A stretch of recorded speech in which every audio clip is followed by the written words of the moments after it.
Welcome to twin study circle. ఈరోజు మనం circles, bits మరియు వాటి ఎక్స్ప్లెనేషన్ చూద్దాము. మీకు ఈ వీడియో నచ్చినట్టయితే సబ్స్క్రైబ్ చేయగలరు. ముందుగా బిట్స్లోకి వెళ్దాం. First question, how many tangents can a circle have? ఒక వృత్తము ఎన్ని స్పర్శరేఖలు కలిగి ఉంటుంది? Option A 1, option B 2, option C 4, option D infinitely many, అనంతం. ఈ క్వశ్చన్లో మనకి ఒక సర్కిల్కి ఎన్ని టాంజెంట్స్ ఉన్నాయో అడిగారు. టాంజెంట్ అంటే a line which touches a circle in one point. ఈ సర్కిల్ అనుకుంటే ఇది ఒక టాంజెంట్ అవుతుంది, ఎందుకంటే ఇది ఒక పాయింట్ దగ్గరే టచ్ అవుతుంది. అది ఎలా అయినా ఉండొచ్చు, ఇక్కడ ఒక పాయింట్ టచ్ అవ్వచ్చు, ఇక్కడ. So infinitely many. సో ఒక సర్కిల్కి ఇన్ఫినైట్లీ మెనీ టాంజెంట్స్ ఉంటాయి. Second question, A line intersecting A circles in 2 points is called a? వృత్తాన్ని ఒక రేఖ 2 బిందువుల వద్ద ఖండిస్తే దాన్ని ఇలా అంటారు. ఆప్షన్ ఏ టాంజెంట్, స్పర్శరేఖ. ఆప్షన్ బి సీకెంట్, ఛేదన రేఖ. ఆప్షన్ సి రేడియస్, వ్యాసార్థం. ఆప్షన్ డి కార్డ్, జా. ఈ క్వశ్చన్కి ఎక్స్ప్లెనేషన్. ఈ క్వశ్చన్లో మనకి ఒక సర్కిల్ని 2 points దగ్గర ఇంటర్సెక్ట్ చేసేదాన్ని ఏమంటారు అని అడిగారు. అయితే ఒక సర్కిల్ని 1 point దగ్గర ఇంటర్సెక్ట్ చేసేదాన్ని టాంజెంట్ అంటారు. 2 points దగ్గర ఇంటర్సెక్ట్ చేసేదాన్ని సీకెంట్ అంటారు. అసలు ఇంటర్సెక్ట్ కాని దాన్ని నాన్ ఇంటర్సెక్టింగ్ లైన్ అంటారు.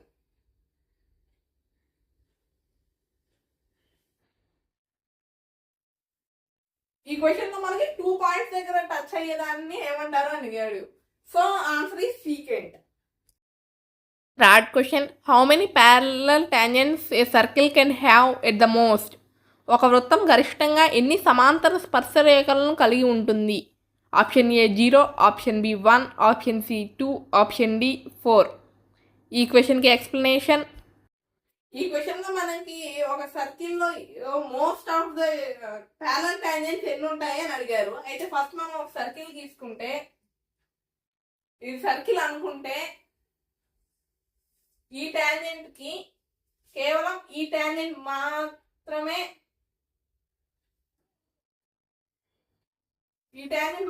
ప్యారలల్గా ఉంటుంది. ఈ టాంజెంట్ మాత్రమే ప్యారలల్గా ఉంటుంది. సో ఒక టాంజెంట్కి ఒక ప్యారలల్ టాంజెంట్ మాత్రమే ఉంటుంది కాబట్టి there are 2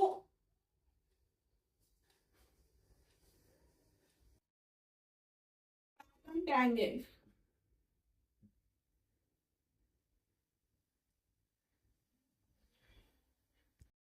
Next, fourth question, a tangent PQ at a point P of a circle of radius 5 centimeters meets a line through the center O at a point Q so that OQ equals to 12 centimeters. Length of the tangent is. 5 సెంటీమీటర్ల వ్యాసార్థం గల వృత్తాన్ని PQ స్పర్శరేఖ P వద్ద తాకింది. వృత్తం కేంద్రం O నుండి స్పర్శరేఖ గల బిందువు Q వరకు దూరం OQ ఈక్వల్స్ టు 12 centimeters. అయిన వ్యాసార్థము పొడవు. Option A 12 centimeters, option B 13 centimeters, option C 8.5, option D √119 centimeters. ఈ క్వశ్చన్లో మనకి PQ అనే టాంజెంట్ ఒకటి P దగ్గర సర్కిల్ని టచ్ చేస్తుంది. అయితే సర్కిల్ యొక్క రేడియస్ వచ్చేసి 5 centimeters అండ్ OQ యొక్క లెంత్ వచ్చేసి 12 centimeters. అయితే మనం కనుక్కోవాల్సి QP. మనకు తెలుసు ఏ tangent makes 90 degrees is with the radius of the circle. అంటే ఒక సర్కిల్ యొక్క రేడియస్తో ఒక టాంజెంట్ అనేది 90 degrees ఏర్పరుస్తుంది. అంటే 90 degrees అంటే పర్పెండిక్యులర్ లైన్. పర్పెండిక్యులర్ లైన్ అన్నప్పుడు ఇది పర్పెండిక్యులర్ లైన్ అయినప్పుడు ఇది వచ్చేసి హైపోటెనస్ అవుతుంది. Hypotenuse square equals to side square plus side square according to Pythagoras formula. So Pythagoras formula ప్రకారం సైడ్ స్క్వేర్ వచ్చేసి side square QP OP. QP whole square plus OP whole square equal equals to OQ square. QP వచ్చేసి మనకు తెలియదు, మనం X అనుకుందాం. X square plus OP అంటే OP వచ్చేసి 5 అంటే 5 square equals to OQ whole square by OQ అంటే 12 whole square 12 square X square plus 5 square అంటే 25 ఈక్వల్స్ టు 12 స్క్వేర్ వచ్చేసి 144. అయితే ఎక్స్ స్క్వేర్ ఈక్వల్స్ టు ఈ 25 ఇట్ సైడ్ సబ్స్టిట్యూట్ చేస్తే 144 minus 25 X square minus x square equals to 119. So x equals to ఈ square side పోతే route అవుతుందని మనకు తెలుసు. So root 119. So the length of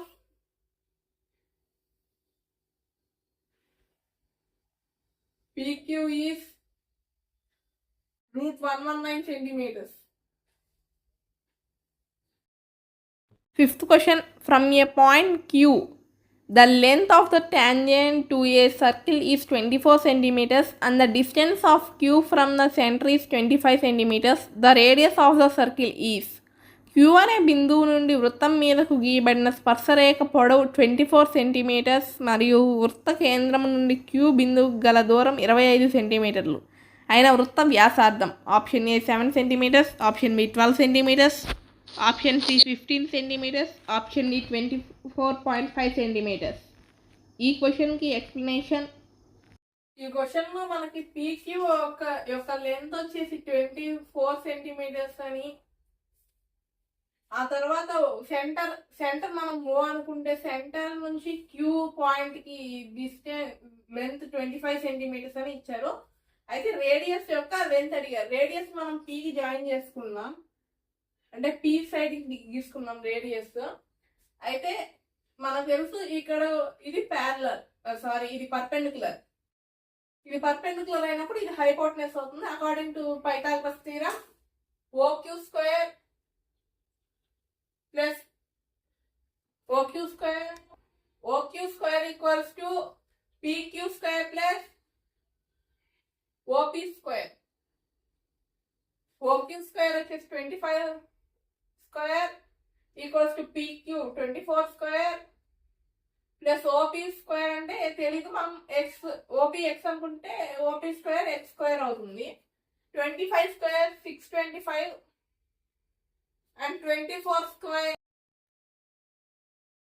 ఇక్కడ 24 స్క్వేర్ అంటే 576 ప్లస్ ఎక్స్ స్క్వేర్.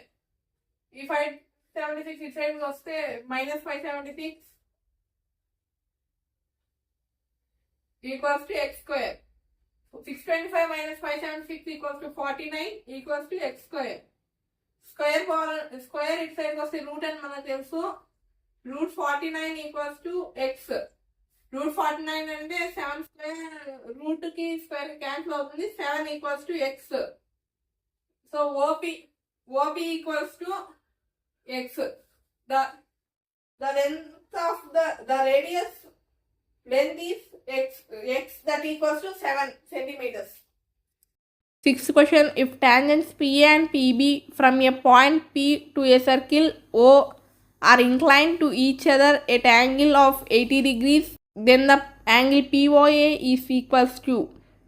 ఓ కేంద్రంగా గల వృత్తానికి బిందువు పి నుండి పిఏ మరియు పిబి అనే 2 స్పర్శరేఖలు గీయబడ్డాయి. స్పర్శరేఖల మధ్య కోణము 80 డిగ్రీలు అయిన యాంగిల్ పిఓఏ విలువ ఎంత? Option A 50 degrees, option B 60 degrees, option C 70 degrees, option D 80 degrees. ఈ క్వశ్చన్కి ఎక్స్ప్లెనేషన్. ఈ క్వశ్చన్లో మనకి పిఏ ఇంకా పిబి అనే టాంజెంట్స్ ఇంక్లైన్డ్ అంటే ఇక్కడ చేసే యాంగిల్ వచ్చేసి 80 డిగ్రీస్. ఓ ఇది మనం సర్కిల్ యొక్క సెంటర్ ఓ నుంచి ఒక లైన్ తీసుకుంటే అది వీటి రెండింటిని బైసెక్ట్ చేస్తుంది. అంటే ఇది 40, ఇది కూడా 40 డిగ్రీస్, మొత్తం వచ్చేసి 80 డిగ్రీస్. అయితే ఓ నుంచి ఏకి ఒక లైన్ తీసుకుంటే ఇది ఒక టాంజెంట్, ఇది ఒక రేడియస్. సో ఇక్కడ మళ్ళీ 90 degreesని ఫామ్ చేస్తుంది. 90 degrees ఫామ్ అవుతుంది. ఇక్కడ యాంగిల్ వచ్చేసి 40 అని మనకు తెలుసు. ఈ యాంగిల్ని మనం ఫైండ్ అవుట్ చేయాలి. ఈ యాంగిల్ ఎక్స్ అనుకుంటే POA, angle POA equals to X. మనం ఫైండ్ అవుట్ చేయాల్సింది కూడా ఆ ఎక్స్. అయితే sum of all interior angles in triangle is 180 degrees అని మనకు తెలుసు. So angle OPA plus angle OAP plus angle POA equals to 180 degrees. Angle OPA వచ్చేసి 40 degrees plus angle OAP వచ్చేసి 90 degrees.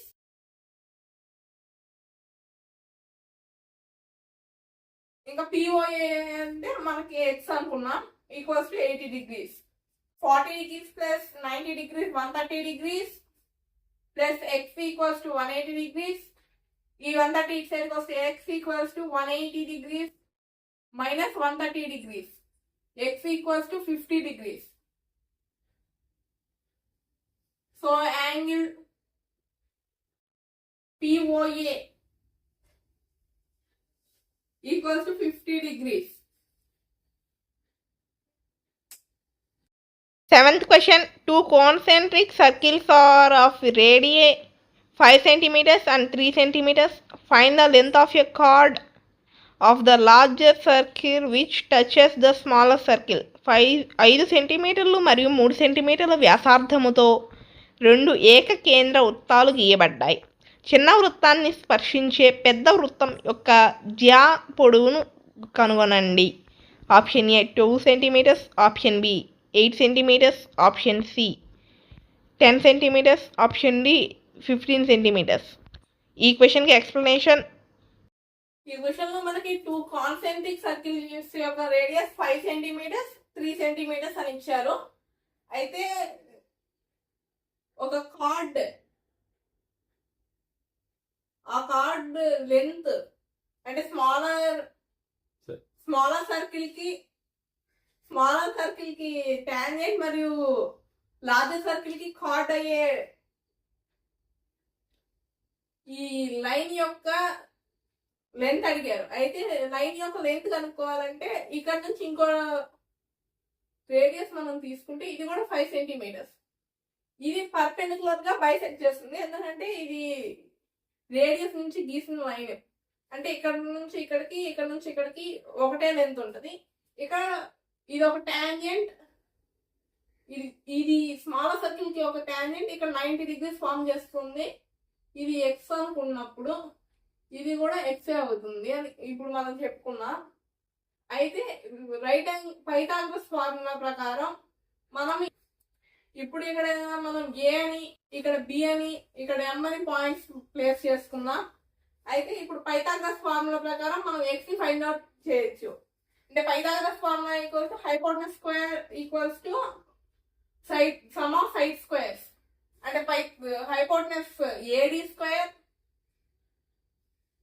Equal hypotenuse AO square equals to side square AM square plus DM square. AO square equals to AM square plus OM square. AO square వచ్చేసి 5 square equals to AM square X square plus OM. OM అంటే ఇది వచ్చేసి radius అవుతుంది. అది 3 centimeters. అంటే 3 square 5 square 25 plus X square equals to X square plus 3 square అంటే 9. ఈ 9 side పోతే 25 minus 9 equals to X square. 25 minus 9 equals to 16 equals to X square. Square side వస్తే రూట్ అని మనకు తెలుసు. Root 16 equals to X. So X value root 16 అంటే 4. X equals to 4. So ఇక్కడ AM equals to 4. వాళ్ళు అడిగింది chord యొక్క length. Chord వచ్చేసి AB. AB equals to AM plus MB. AM అంటే 4 అంటే ఎక్స్, ఎంబి కూడా ఎక్సే, సో ఎంబి కూడా 4 + 4. ఏబి ఈక్వల్స్ టు 8 సెంటీమీటర్స్, అంటే ఇవి సెంటీమీటర్స్, 3 సెంటీమీటర్స్, 5 సెంటీమీటర్స్, ఇక్కడ 4 సెంటీమీటర్స్ అవుతుంది. So AB equals to 8 centimetres. Thank you. Your stream study circle.